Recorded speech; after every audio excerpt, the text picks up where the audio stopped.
Kayo po ba mga bossing ko ay isa sa mga nag-iisip ng mga pamamaraan upang sa ganon, mas mabilis nyong ma-achieve ang mga pangarap po ninyo bukod sa sipag at tiyaga mga bossing? Ako po may ituturo sa inyo na napaka-simple lamang mga bossing. Ito ay gagawin nyo lamang sa umaga mga bossing. Pero syempre, kapag po kayo ay gagawa ng pampaswerte, kayo po ay maglalaan ng ilang minuto.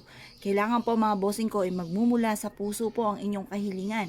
At ito po mga bossing ko ay taimtim mga bossing ko. At kailangan habang kayo ay nagwi-wish, kayo po mga bossing ko ay nasa diwa yung mga wini-wish po ninyo. Kung anong tinatakbo ng inyo pong isipan, siyang binubukan ng inyo pong bibig mga bossing. Kasi may mga pagkakataon kaya hindi natutupad. Kung ano po yung binubukan ng inyo pong bibig, yung isipan ninyo, iba naman ang iniisip ninyo. Kaya kailangan concentrate ka lang po muna mga bossing. Ngayon po mga bossing, kayo po ay humarap sa may silangan. Gawin nyo po ito ng 6:30 or kaya po mga bossing ko ay alas 7.